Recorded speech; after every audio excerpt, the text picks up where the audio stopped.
you sing and play at the same time, and you are doing double duty. It takes a special set of skills to do that. It takes practice and a little bit of extra practice because you're really covering two things at once. My name is Jeff Roca. Thanks for checking out my video. If you've chosen to subscribe, thank you. If you haven't yet, I'd like to encourage you to do so. This is a requested quick tip. It came up in a live event. I host live events every Saturday evening at 6 p.m. London time. You can check out on the channel and find them and all that sort of stuff. But they're there. It's a Q&A, so I'll answer questions. And this one came up, and they requested I do a quick tip. So what do we do when we have to sing and we have to play? For starters, it means separating everything out.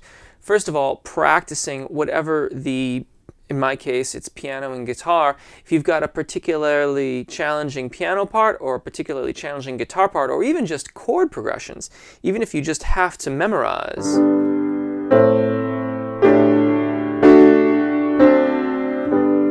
sets of chords and things like that to get you through your song, doing that memorization separate from the memorization of your lyrics will help you greatly.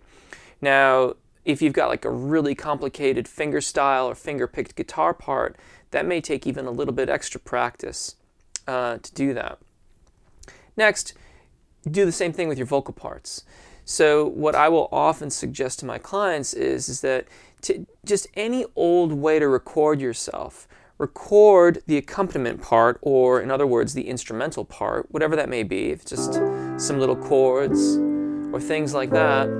Do that recording separately, and then you're free to sing along with your accompaniment part, with your instrumental part.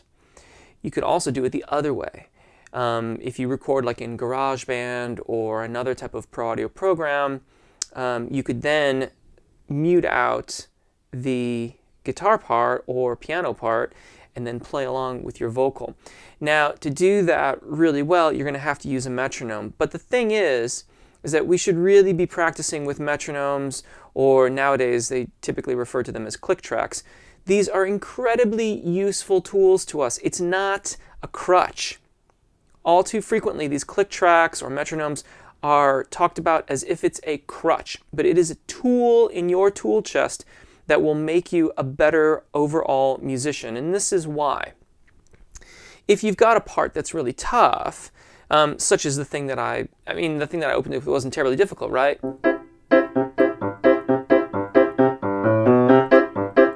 But let's say you can't quite do that yet.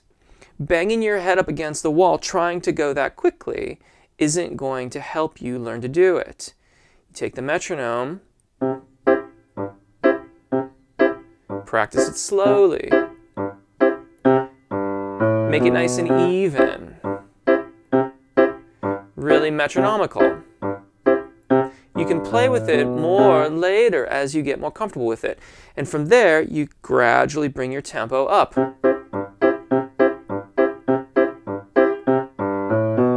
Until you get to the desired performance tempo. Whatever your performance tempo is, you get to that. The point is that they're incredibly useful tools to us, and we can then use them to put everything back together. So when you've worked out your vocal part, and then you've worked out your instrumental part, set up your old metronome, click track, whatever, and put them all back together. Last section of this, and I almost overlooked this when I was thinking about this quick tip, is break your tune into little bits and pieces. So take your verse, work through your verse. Take your chorus, work through your chorus. Take that section of transition where the verse is working its way into the chorus and specifically take a look at that. What happens there? There's almost always a different kind of chord or a special kind of thing that happens there to get your listener's attention. Work it out. Make sure it's really, really well practiced. And then put the two together. Do the same thing with your bridge. Look at the transitions. Oftentimes the transitions are what bog us down. As always, I really hope this helps. Thanks for watching. Again, if you've chosen to subscribe, thank you very, very much. Do check out the live events. It's a great way to interact with me and get answers to questions, and also interact with the other folks that use the channel.